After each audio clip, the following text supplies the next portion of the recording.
First Nation, that's located in Northern Ontario, and I'm currently a third-year student at Thames University College. I'm here today to talk to you about storytelling and being an inspiration to others. I firmly believe that for myself, where I am right now, that for us to move forward in life, it has to start with ourselves.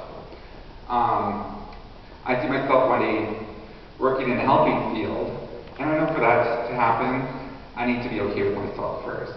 So, you can go ahead and start the slide. So, everyone has a story. For me, I recently started public speaking this past year. I've had a number of opportunities to share my story.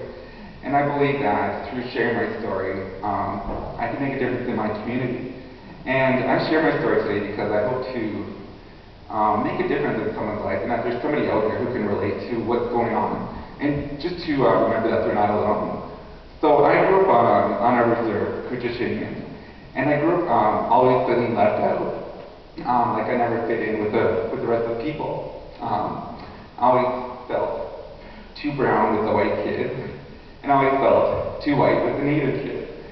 And I always grew up not fitting in with the boys because I was either too feminine, and if I played with the girls, I'd get beat up for playing with the girls.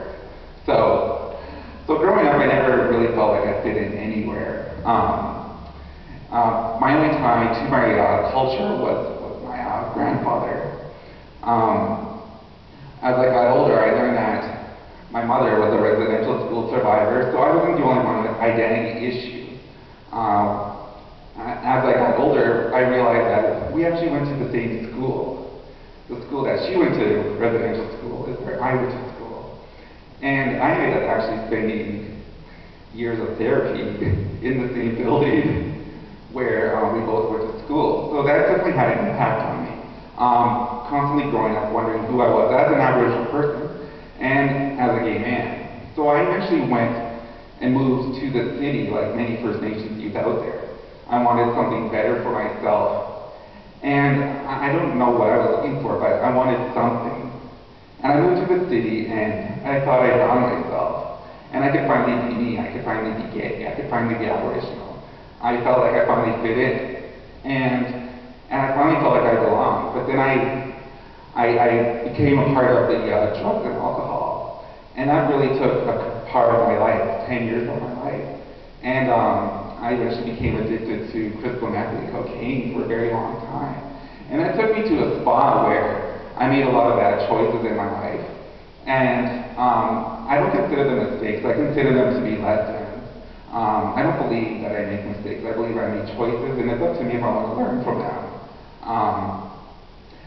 So after 10 years, I finally hit a spot in my life where my light almost went out. And I had to find that sense of hope inside myself.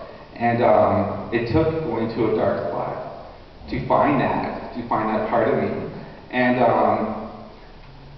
my family was always there for me. And they were always supportive. And my friends, when I came out to them, when I said, hey, you know what, I have a drug problem. My friends were always there for me.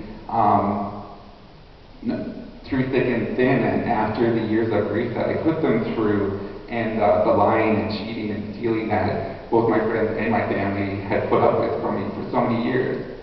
So today, on a positive note, I'm a university student, like I said. I'm active, I'm a volunteer, I'm an activist.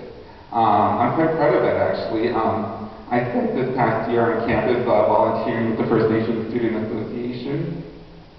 I'm definitely believe in expressing yourself, letting your voice be heard, like I am today. I believe all my choices led me to this very spot where I'm standing right now. As for inspiration, my mother, who is a residential school survivor, she managed to go back to school at the age of 44, and she got her degree. And for me, that's important because we all need people to look up to, especially First Nations or non-Natives or anybody. We need somebody to look up to. And I got my college diploma last year, and I never would have thought that of myself, because somebody was willing to reach her goal that inspired me to reach mine. So that was the best moment of my life, was receiving that diploma. So today these are my nieces and nephews, and that's what keeps me going, is because I want to help the next generation. And I hope that they look to me with my choices, and that one day that maybe they're up here too. So, thank you.